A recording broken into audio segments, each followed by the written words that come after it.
Bueno, buenas tardes a todos.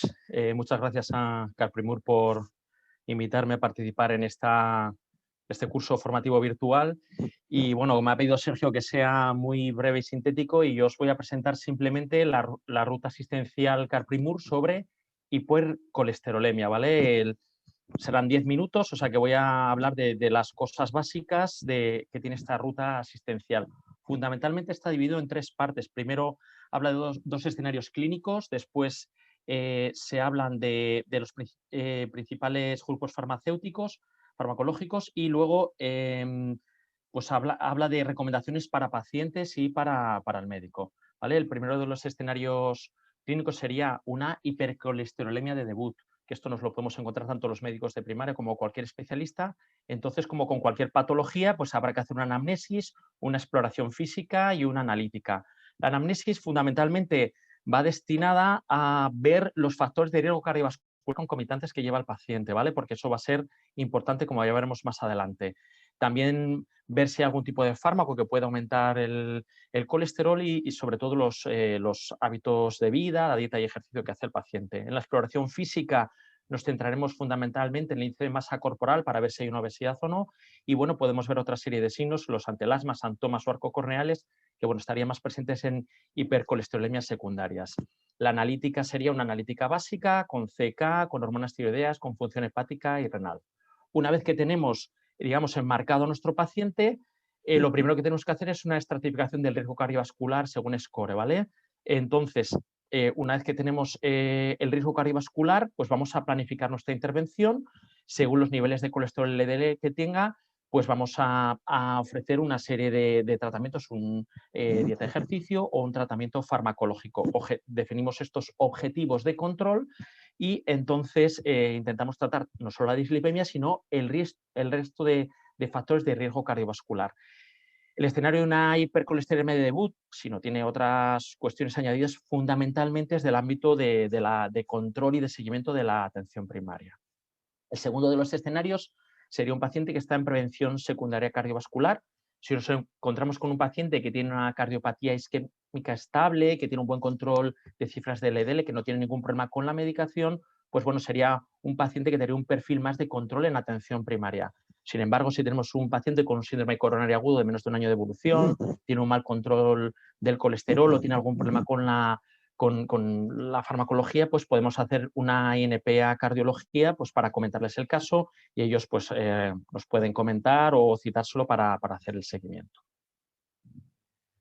Bueno, pues tenemos un paciente en prevención secundaria. Como sabéis, las guías han bajado la recomendación. El objetivo LDL es menor de 55 y una bajada de más del 50% del colesterol LDL. Eso quiere decir que en algún paciente que tenga un LDL bajo de inicio, pues quizás a lo mejor el objetivo del LDL todavía puede ser menor de 55, ¿vale? Siempre tenemos que recomendar al paciente pues una vida saludable, ejercicio físico, dieta y demás, ¿vale? Vemos primeramente si el paciente está en objetivo, pues mantendremos la dosis máxima de estatinas. En el caso de que no esté con dosis máxima de estatinas dentro del objetivo, nos planteamos subir a las dosis máximas. En el caso de que no alcanzáramos objetivo, nos plantearemos en el siguiente escalón, como vemos en el algoritmo, añadir ezetimibe. Y en el caso de que con el ezetimibe no controlemos, pues nos estamos planteando derivar cardiología para iniciar anti-PCSK9.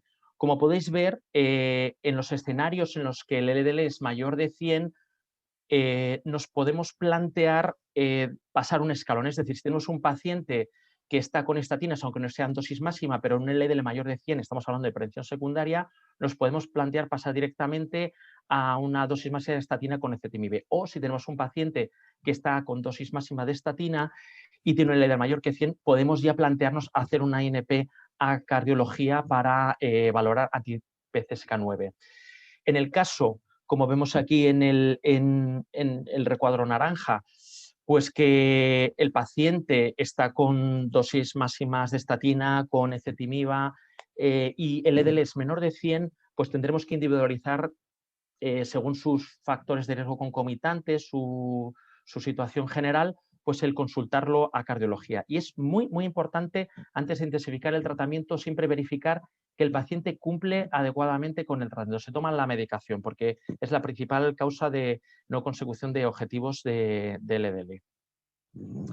Bien, el primer grupo farmacológico que tenemos son las estatinas, son la de primera elección. Tenemos unas contraindicaciones generales, como puede ser la hipersensibilidad al principio activo, una enfermedad hepática o insuficiencia hepática severa, o si las transaminasas son 3 veces el límite superior de la normalidad, la CK 5 veces el superior de la normalidad, o, bueno, en el caso de embarazo y lactancia, ¿no? Estas son las contraindicaciones generales. Hay que tener en cuenta en los pacientes que están tomando estatinas, pues si los fármacos que van por la vía del citocromo P450 porque puede haber alguna interacción. En el caso de elegir un fibrato, elegiríamos el fenofibrato, que es el de elección. En la ruta asistencial Carprimur también nos ofrece una tabla con las distintas potencias que tienen las estatinas, ¿vale? Estatinas de alta intensidad, de moderada intensidad y de baja intensidad. Eso nosotros, en función del paciente que tenemos, el riesgo cardiovascular y los niveles que tiene de LDL, nos vamos a plantear poner una estatina con una intensidad que precisemos, ¿vale? Para entrar dentro de objetivo. Cuando nosotros titulamos, cuando nosotros iniciamos una estatina, debemos tener un control de transaminasas al inicial. Normalmente hacemos un control a los 3 meses y luego pues haríamos controles cuando aumentamos dosis o ya de manera más controlada o habitual a los 6 o a los 12 meses del uso de las estatinas. Los principales problemas que puede dar las estatinas están la hepatotoxicidad, que es dosis dependiente. Sobre todo nos plantearíamos suspender una estatina cuando las transaminasas están por encima de 3 veces el límite superior de la normalidad. Haríamos un control analítico a las 4 o 6 semanas. En el caso de que los valores de transaminasas sean menores de 3, pues bueno, haríamos un seguimiento un poquito más seguido, más cuidadoso para ver un poquito si esos valores se van normalizando o no. Intentamos, en el caso de que no sea de un alto riesgo cardiovascular, intentar disminuir dosis de estatinas. En el caso de las mialgias con o sin elevación de CPK, ¿vale? Porque hay muchas mialgias que no se asocian a elevación de CPK y que, bueno, en mi experiencia es el efecto secundario más frecuente que encontramos. También son dosis dependientes y nos plantearíamos suspender el tratamiento si los valores de CPK son 5 veces el límite superior de la normalidad. Suspendemos el tratamiento 6 semanas y reevaluamos. Y como decía con las transaminasas, en el caso de que el límite sea inferior a 5 en este caso, pues bueno, nos tenemos que individualizar, intentar ajustar dosis si es posible y hacer un seguimiento del paciente. El resto de los efectos secundarios, alteraciones gastrointestinales, insomnio y irritabilidad, normalmente son síntomas menores, normalmente son transitorios y no revisten mayor importancia. El segundo grupo farmacológico está la ezetimibe. Esto tiene unas contraindicaciones parecidas a las estatinas, como podéis ver en la pantalla. Y bueno, la dosis es de 10 miligramos que se puede dar a cualquier hora del día con o sin alimentos. Los efectos secundarios más frecuentes son síntomas gastrointestinales y fatiga, pero suelen ser de carácter leve y también transitorio. Por tanto, no suele revestir mayor gravedad. Y el tercer grupo farmacológico son los inhibidores de la PCSK9, que esto es un fármaco que es de indicación hospitalaria o de prescripción hospitalaria. Pues bueno, estarían indicados en hipercolesterolemia familiar no controlada con dosis máximas de estatinas, enfermedad cardiovascular establecida tampoco controlada con dosis máximas de estatinas o cualquiera de estos grupos de pacientes pues, que tienen contraindicación al uso de estatinas o mal control, ¿vale? Aquí tenéis los dos principios farmacológicos, evolocumab y alirocumab, que son subcutáneos, por vía subcutánea, pues tenéis la dosis inicial y la dosis máxima que se puede dar, se administran cada 2 semanas o al mes, ¿vale? Y bueno, pues normalmente los efectos secundarios son leves, aunque bueno, aquí los compañeros de cardiología podrían decir algo más, que tienen más experiencia en el uso de estos fármacos. Recomendaciones para pacientes, estamos ya en el tercer bloque, pues bueno, hay aquí también en la ruta asistencial una serie de recomendaciones para los pacientes. Tenemos sobre todo una abstención de tabaco y bebidas alcohólicas, evitar el consumo de grasas saturadas, ejercicio físico, control de peso. Bueno, también podemos recomendarle el tratamiento con esteroles vegetales o fibra soluble que ayudan a reducir los niveles de colesterol, el uso de aceite de oliva, y también tenemos ahí 2 páginas web que podemos recomendar a nuestros pacientes para su autoformación. En el caso de las recomendaciones para los médicos, pues bueno, tenemos que tener en cuenta que el máximo beneficio que obtenemos es cuando controlamos globalmente todos los factores de riesgo cardiovascular. No solo estamos controlando los niveles de LDL, sino que también tenemos que controlar la tensión, tenemos que controlar el peso, tenemos que controlar la diabetes, evitar que dejen de fumar. Esto es una consideración que normalmente hacemos en atención primaria, ese abordaje global del paciente, pero hay que tener en cuenta que no solo estamos disminuyendo el riesgo cardiovascular, no solo nos fijamos en los niveles del LDL, sino en global en el paciente, ¿vale? Como os comentaba, pues el objetivo del LDL es individual en cada paciente, ¿vale?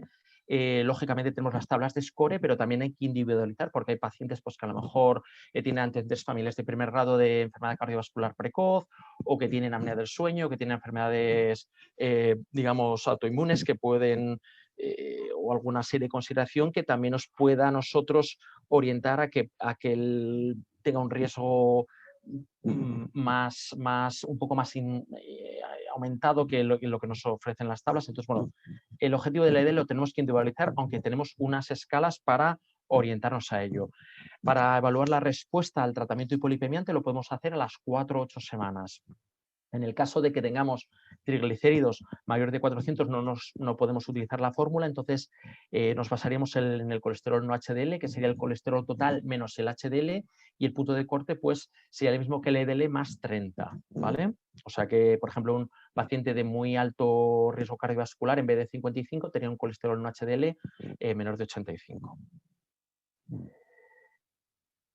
Como os había comentado igualmente, la principal causa de que el paciente no se controle los niveles de colesterol es la falta de adherencia al tratamiento. Por tanto, siempre que un paciente no esté dentro objetivo, tenemos que preguntarle si toma el tratamiento, porque a lo mejor no lo toma adecuadamente o porque está dando efectos secundarios o por lo que sea, y a veces pues, no nos lo dice o bueno, lo toma de manera errática. Es importantísimo siempre verificar esto.